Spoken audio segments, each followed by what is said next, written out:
บายดีทุกคนพอกับบ่าวเรือนเช่นเก่าเช่นเคยเนาะวันนี้บ่าวเรือนจะพาทุกคนมาเที่ยวมาชมที่ร้านอาหารทอปิโคหลวงพระบางบรรยากาศและวิวถือว่าโอเคเลยเนาะเหมาะกับบรรยากาศร้อนๆเลยเป็นนั่งชิว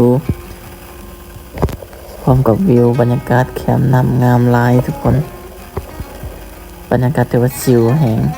สามารถนั่งชิวๆแบบยาวๆเลยนั่งชิวๆหลายๆคนแหงเป็นการดีมวนเนาะบรรยากาศถือว่าได้แหงเนาะชิวแหงนั่งชมวิวแบบยาวๆเลยสามารถนั่งเป็น2-3 ชั่วโมงได้เนาะแบบนี้บรรยากาศได้นั่งเล่นชมวิวไปแล้วก็พร้อมกับสามารถสั่งอาหารสั่งอย่างได้เลยเนาะมันจะเป็นอาหารว่าจะเป็นพิซซ่าบอกว่าจะเป็นอาหารอื่นว่าเราก็จัดมาทานเลยนะพิซซ่าเป็นพิซซ่านะฮาวายเอียนมาแซ่บแห้งคือทุกคนเห็นโอ้โห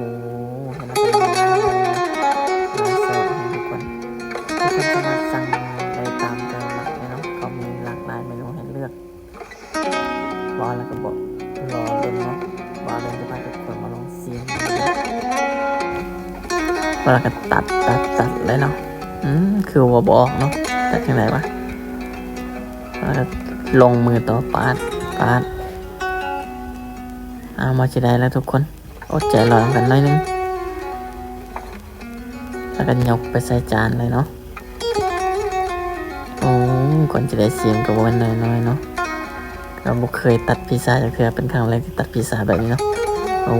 น่าแซ่บแห้งทุกคนเอาลองนำกันเลยเนาะแล้วก็ม้วน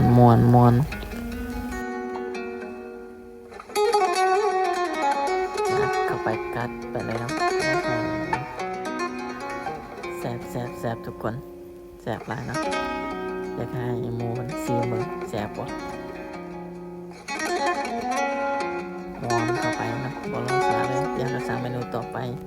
เมนูต่อมาจะเป็นข้าวเหนียวมะม่วงเนาะเป็นจัดจานได้งามแห้งน่าแซ่บแห้งเห็นเราอดใจบอกไว้นะเขาสั่งมาอีก2 เมนูจะเป็นข้าวเหนียวมะม่วงแล้วก็จะมีไอศครีมเนาะเป็นจัดจานได้คักหลายน่าแซ่บน่ากินน่าลองเลยนะทุกคนว่าเราก็บรอซาพาทุกคนมาซิมมาลองเบิ่งรสชาตินำกันว่าจะเป็นไงเนาะโอ้2 เมนูนี้ถือว่ารสชาติจัดจ้านแห้ง